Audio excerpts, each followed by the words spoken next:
खुलुमबाय बे समाव बड'लेण्ड इंखं टेलिभिजननि स्टुडिय'आव आं मिथिका नार्जारी दिनैनि गाहाय रादाबफ्राव दङ। आसाम बिधान सभानि थंआ सोलायसिगोन। इभिक्सन खालामनायखौ होबथानो थाखाय 30 लाखनिबो बांसिन रां खांनायनि अजद। मार्केरिटायाव पुलिस आरो आल्फा उदांनि गेजेराव मोगा-मोगि गावलायनानै सासे सोद्रोमानि जिउ खहा। उन्दै बैसोआव जुलि जानायनि हेंथायै सोरखारनि राहा लानाया गनायथाव नङा बुंदों अकिल गगৈ। रायमना माहारियारि पार्कआव हाबलांग्रा गोदान गंसे दरखं बेखेवदों। दिल्लीयाव गोमानानै दङ आसामनि सासे सुबुं, नखरनिया जिंगायाव गोग्लैदों। तुर्कीयाव बांग्रिंजों थैनाय सुबुंनि अनजिमाया 16,000निबो बांसिन जाबाय। केरेलायाव गंसे खारफुनाय काराव अर खामनानै सानै बिसि आरो फिसायनि जिउ खहा। दानिया फैदो आबुं रादाबाव।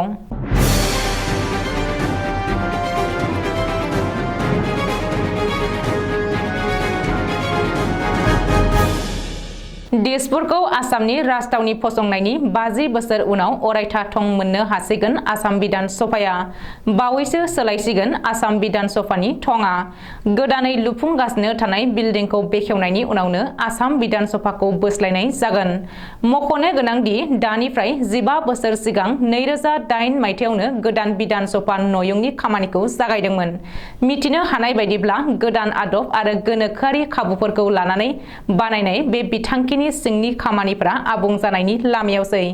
गासै 234.84 कौटि रां बाजेटजों बानायनाय नैथि खोलोबनि बे नयंनि सेथि खोलोबाव गासै 172 सा एमएलएफोरा जिरायनो हानाय मासिनि खाबु दङ। बेबायदिनो इयुनाव गोजौ सदन जायोब्ला सा 44 सोद्रोमा जिरायनो हानाय मासिनि खाबुखौबो गोदान बिधान सभा नयंआव लाखिनाय जादों। गोदान बिधान सभा नयंजों लोगोसे साखाथियावनो 16 खोलोबनि गंसे आरो 3 खोलोबनि गंसे बिल्डिंनि खामानियाबो समानै सोलिगासिनो।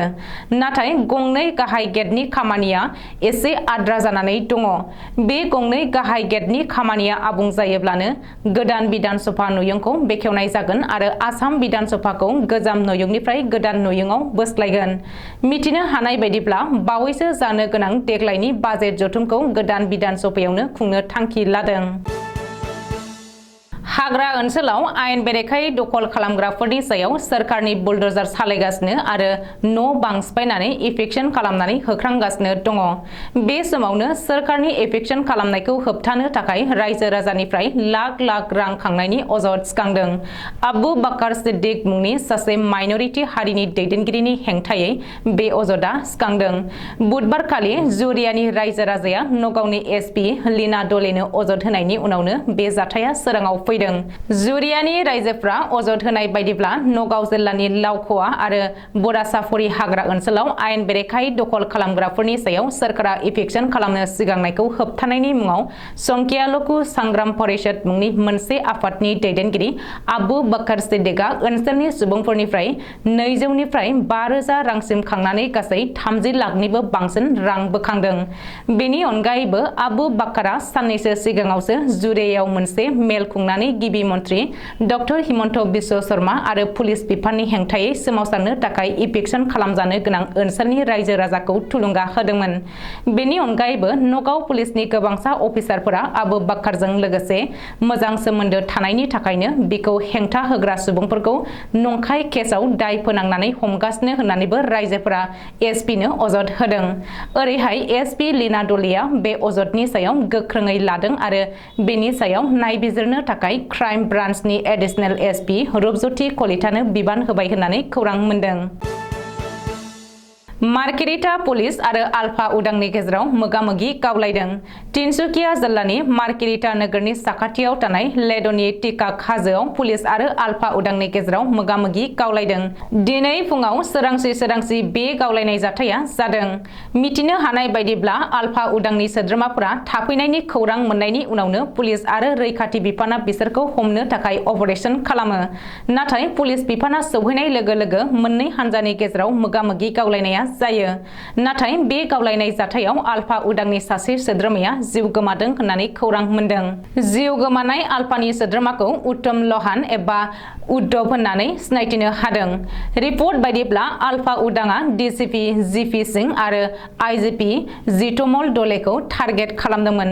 बेनि बागै तिनसुकियानि एसपिआ फोरमायथिनाय बायदिब्ला आलफा उदांनि सा 7 एबा सा 8 सोद्रोमाफ्रा थांनाय 10 सानसो सिगांनिफ्रायनो बे ओनसोलाव दंफैयोमोन आरो सासे फालांगिरिखौ लांखारनो नाजादोंमोन। बेनि बागै खौरां मोननायनि उनावनो आसाम पुलिस आरो आसाम राइफलनि मोनसे टीमा जथाय अपारेशन खालामो। बबेखानि मोगा-मोगि गावलायनायनि उनाव रैखाथि बिफाना जाथायसालिनिफ्राय थरनै ग्रेनेड, गंसे राइफल आरो आईईडी बोखांनो हादों। रायजोनाङै सोलिगासिनो दङ उन्दै बैसोआव आयेन बेरेखायै जुलि जानायफोरनि हेंथायै पुलिस अपारेशन। बेनि गेजेरावनो उन्दै बैसोआव जुलि लानायनि हेंथायै रायजो सरकारा लानाय राहा आरो हाबाफारिनि बागै गावनि फिनजाथाय होदों शिबसागरनि एमएलए अखिल गगैआ। अखिल गगैआ बुंनाय बायदिब्ला बियो उन्दै बैसोआव जुलि जानायखौ मदद खालामा। गुबुन फारसे उन्दै बैसोआव जुलि लानायफोरनि हेंथायै रायजो सरकारा लानाय राहायाबो आरजाथाव नङा। उन्दै बैसोआव जुलि लानायनि हेंथायै सरकारा राहा लानाया बेयो गावहानो मोनसे आयेन बेरेखा। बबेखानि आयेनाव रोखायै लिरनाय दङ उन्दै बैसोआव जुलि जानायनि बोसोरनैनि गेजेरावनो राहा लानांगौ, नङाब्ला बे जुलिया 2 बोसोर उनाव गावनो गाव आयेनारि जालाङो।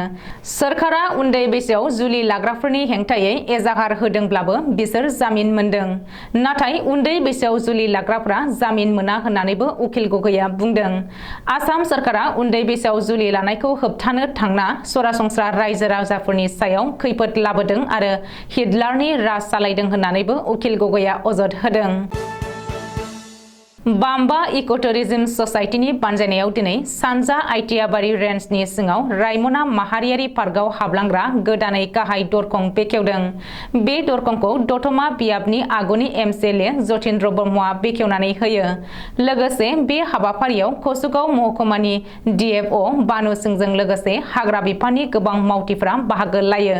रायमना माहारियारि पार्कआव दिनै गोदान गंसे हाबलांग्रा दरखं एबा गेट बेखेवनाय हाबाफारियाव बाम्बा इक'टुरिज्म ससाइटिनि मावथिफोरजों लोगोसे आइटियाबारि गामिनि गोबांसा रायजो राजाफोरखौबो बाहागो लानायखौ नुनो मोन्दों।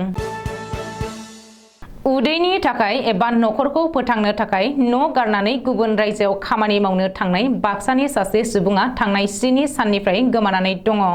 बाक्सा जिल्लानि सालबारि महकुमानि बेन्दोंआव थानाय खुमगुरि गामिनि 40 बोसोर बैसोनि चन्दन दास मुंनि सुबुङा हादरनि राजथावनि दिल्लीयाव गोमानाय जाथाया बाक्सा जिल्लायाव गोबांखौनो सोमोनांहोदों। थांनाय 2 फेब्रुआरि सुक्रुबारखालि न'निफ्राय खामानि मावनो थाखाय ट्रेनजों थांदोंमोन हारियानासिम। 2 फेब्रुआरिनिफ्राय 4 फेब्रुआरिसिम नखरनि सोद्रोमाफोरजों जगाजग सोलिगासिनो दंमोनब्लाबो 4 फेब्रुआरिनि उनाव मबाइला सुइच अफ जानानै थानायाव हाहाकार एबा हालाय-हाफाय जादों नखरनि सोद्रोमाफ्रा। नखरनि सोद्रोमाफोरनि सन्देह बायदिब्ला सोरबा दुथां हान्जानि आखायाव गोग्लैदों चन्दन दासआ। नखरखौ मोजाङै सालायलांनायनि थांखिजों बिसि आरो सासेल' फिसाज्लाखौ नागारनानै रां खामायनो थाखाय ओंखारलांनाय चन्दन दासनि माबाफोर खौरां मोनोब्ला पुलिसनो एबा नखरनि सोद्रोमाफोरनो 9365064821 एबा 9395681994 मबाइल नाम्बाराव खौरां हरनो थाखाय खावलायहरदों नखरनि सोद्रोमाफ्रा। जाथायनि सोमोन्दै बे समाव सालबारि पुलिस थानायाव खौरां होनानै दोनबाय नखरनि सोद्रोमाफ्रा आरो नखरनि सुबुंफोरा खौराङाव फोरमायथिनाय बायदिब्ला बेलासे समनि 12 रिंगासो समाव न'निफ्राय ओंखारलांनानै बरपेटा रडनि ट्रेन स्टेशनाव 5 रिंगासो समाव ट्रेन गाखोनानै दिल्ली स्टेशन मोनहैनानै अट' गारि गाखोनो नागिरनायावनो माबा मोनसे जाथाय जादों होननानै नखरनि सुबुंफोरा सन्देह खालामदों। तुर्कीनि खोला बाहागोआव गोख्रों बांग्रिं मावनायजों गोजौ गोजौ बिल्डिं न'फोरा गोग्लैनायाव थैनायनि अनजिमाया 16,000निबो बांसिन जाहैबाय। बृहस्पतिबार खालि फुंनि समहालागै मोननाय खौरां बायदिब्ला बांग्रिंजों थैनायनि अनजिमाया गासै 16,035 जाहैबाय। बे दुखुनांथाव खैफोदनि समाव गासै गं 6 खार्ग बिरखंजों तुर्कीयाव भारतआ जानाय लोंनाय, सि जोम, मुलि, डक्टर एबा मेडिकेल टीम आरो ड्रिलिं मेसिन, चार्जिं डग स्काउट, एनडीआरएफ जवान तुर्कीयाव दैथायहरनानै हेफाजाब होदों आरो गोबांखौनो जिउ रैखा खालामदों। A friend and need is in debt होननाय बायदिनो भारतआ खौरांखौ मोननाय लोगो लोगोनो रैखाथिनि थाखाय गासै सा 144 NDRF जवान आरो सा 59 मेडिकेल टीम दैथायहरनानै तुर्कीनि बे अलखद समाव रैखाथि होनानै तुर्की सोरखारनि अनगायैबो इउएनअजों लोगोसे गोबां हादरानो भारतखौ बाख्नायदों। मानो होनोब्ला फबसिन जानाय गोथै एबा जोखोम जानाय सुबुंफोरखौ भारतनि माखासे डग सार्चिं स्काउट सैमाजों तुर्की आर्मी एबा पुलिसखौ हेफाजाब हैनायाव गोबां हेफाजाब जादों। लोगोसे भारतआ ड्रिलिं मेसिन बायदि जावखांग्रा आगजुखौबो दैथायहरनानै फबसिन जानाय गोथै सहफोरखौ बोखांनो हादों।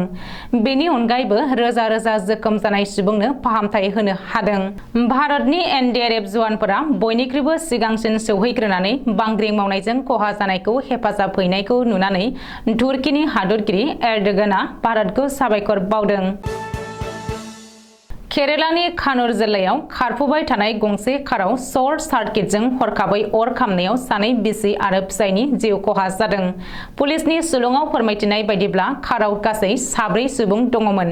बिदिनो सानै बिसि आरो फिसाय जाय सिगांनि मासियाव जिरायदोंमोन बिसोरनि जिउआ खहा जायो। उननि मासियाव जिरायनायफोरा खुनुरुखुमै दरजाखौ खेंनो हानानै गावसोरनि जिउखौ रैखा खालामनो हायो।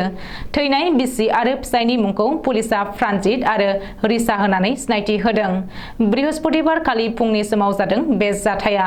उननि मासियाव जिरायनाय बिसोरनि सासे फिसाजो आरो गुबुन सासेया दरजाखौ हाखु दाखुयै खेंनो रोंनानै गावसोरनि जिउखौ रैखा खालामनो हायो। दिनैनि रादाबा एसेनोसै। गोजोन्थों।